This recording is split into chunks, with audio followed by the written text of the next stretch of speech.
I was working, editing some photographs, and Ruth had come into the room and she'd handed me this PS5 notepad that Rosie had asked her to put in the school bag. And she said, "Have a look at this." So I opened it up and there was various different drawings that Rosie had done. And then right in the middle of it all, there was this fully realised song. It had verses, choruses. She's essentiated what needed to be done at that point and everything like that. And it was deep, really deep and meaningful. I mean, she was 9 years old. So my friends were writing songs and I wanted to try writing one too. So I did, and I stayed up for about half an hour more. And then I recorded it on my phone as well, how I wanted it to be. I told my friends about my song and I brought it to school to show them as well. And then one night Mummy looked at it and I didn't say she could, but she did anyway. And then she had told Daddy about it. So I sent it around to some musician friends of mine, some international artists, some local artists.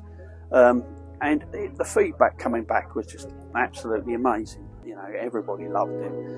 Stuck in the backyard of my mind. No light, no friends, who's gonna find me?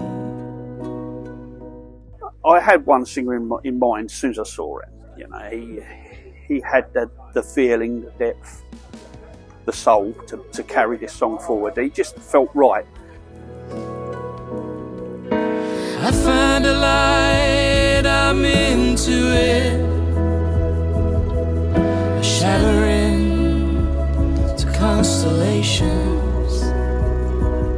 Martin sent me some lyrics which he was quite interested in that Rosie had written, which was very interesting to me because I'd never done a project like this before. So I received the lyrics and I looked at them and I thought, yeah, they're very good. Like for obviously someone of a young age to write those lyrics, they're very, very good. So I was very interested in doing the project. So I put some music to the lyrics, and when I knew that I'd actually got something that sounded really cool, I went back to Martin and I said, yeah, I think we can do this. When it came to writing the music, I basically just tried to get into the mind of the lyric writer, because I'm not really used to writing other people's lyrics. I normally write my own lyrics. So I tried to get into the vibe of the song more than anything.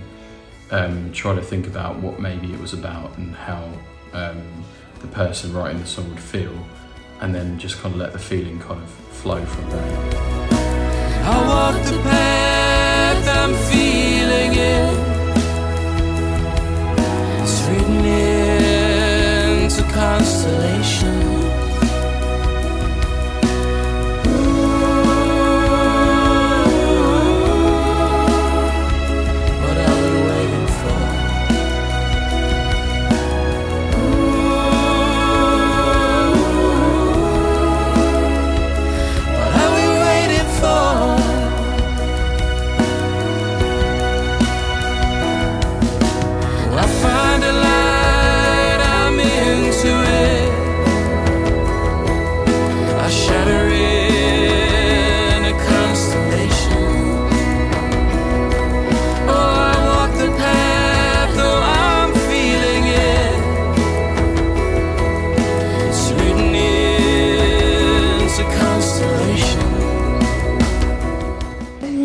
Is really good at it. Since we initially got started, the project's really kind of grown into well, I would say a community project. So we have a lot of different people involved. I've got some people doing backing vocals, and my producer Steve involved doing some drums and bass, but also a wider kind of community project where we're going to launch it in Saffron Walden and launch it in a big way and kind of try and get as many people as we can to the launch gig, but also to get some wider appeal for the song, because I feel like it's a unique concept that the lyrics have been written by Rosie and then the music produced by myself. It's quite a unique concept which I feel like will become quite an interesting story. So it was like the whole thing just fell together organically and naturally without any hard work. None of this was hard work, and that's how it should be. And it's not about making people famous. It's not about